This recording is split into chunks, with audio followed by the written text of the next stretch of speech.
Imagine you're an artist with a blank canvas in front of you. What would you paint? Where would you draw your inspiration? What colors would you use? As gardeners, we also have this opportunity to create. What would your dream garden look like? Whether your intention is to grow a few vegetables or to grow your complete diet, you need to have a plan. In today's episode, we're going to share with you our summer garden plan, demonstrate how to start the plants, and then how to transplant them into the bed while minimizing stress. So let's get started.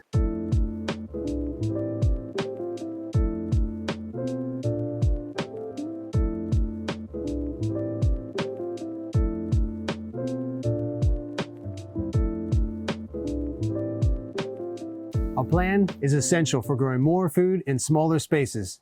It can help you to avoid growing too much or too little of a crop, and with a plan, you can grow the seedlings you need ahead of time. As GROW BIOINTENSIVE backyard farmers, our focus is on growing as much of our complete plant-based diet as possible. So our garden plan includes plants that pack a lot of calories, like flint corn, soybean, and sweet potato, along with other veggies we like to use in the kitchen, like tomatoes, beets, and carrots. To successfully plan out your garden, I highly recommend using How to Grow More Vegetables by John Jevons, who developed GROW BIOINTENSIVE.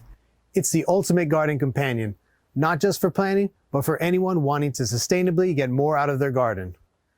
By having a plan, you know exactly what kind of seedlings you need. While some seeds can be sown directly in the bed, the majority of plants ideally like to be raised in trays. I personally recommend starting seeds in trays because if you sow the seeds directly in the bed, you may end up with empty spots where the seeds haven't germinated. When we raise seedlings in trays, we can better control their growth and use a lot less water.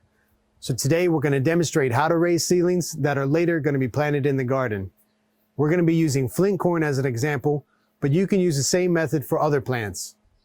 We're going to start by sowing seeds that we soaked overnight into a seedling tray. We usually soak larger seeds to get more even germination. But don't stress, your seeds are still going to grow even if you haven't soaked them. We're going to be using a tray that we made from scrap wood, but you can certainly use trays or pots that you have at home. Just make sure that they're at least 3 inches deep to allow for the seedlings' roots to grow undisturbed. There's a few variables to keep in mind when raising successful seedlings. The first one is to plant the seed at the correct depth. Generally, seeds are sown as deep as they are wide. These corn seeds are rather plump, so I plant them down as much as 1/2 inch, while smaller seeds like tomatoes are best sown on top and then lightly covered with seedling mix. You can make your own seedling mix by mixing equal parts of sifted garden soil and compost. The next important factor is watering. In order to get proper germination, the mix needs to be watered enough so that it's saturated for most of the day. After watering, the mix should glisten for 3 to 5 seconds. This should be done daily. Let's talk about temperature. Obtaining the right temperature is vital for getting seeds to germinate. And all this depends on what type of plant you're trying to grow. Information on temperature can usually be found on the back of the seed package. Consider using a simple cover to capture the sun's heat during the day. We've made this one from some scrap wood and some repurposed plastic, but you can even make one from an old window. If you don't have a cover, place the seedling trays either under a covered porch or even inside your house. Once the seedlings are mature enough, it's time to plant them in the garden. And to avoid insect and disease problems down the road, we need to minimize stress now when transplanting the seedlings. Try not to disturb the roots too much. These tomato plants like to be planted deep, so I'm going to make the hole at least 6 inches. Lower the plant down and use the hand trowel to sweep the soil back in the hole. No need to pat or pack the soil around. Spacing is very important.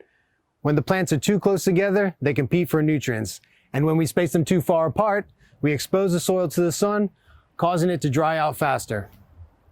Now, if you remember in episode 2, we prepared the soil by double digging. So that's allowed us to space the plants closer together. To determine the correct spacing of the plants, we refer to How to Grow More Vegetables. But you can refer to the back of the seed package for general information on plant spacing. Once we finish transplanting, as usual, we're going to give the plants a good drink of water. And just like that, you're done. Woo! Now you're ready to see your blank canvas come to life. Keep watering your plants and check out our next episode on composting, a concept which is key to creating a closed loop of fertility in your garden. Thanks for watching and joining us on our journey.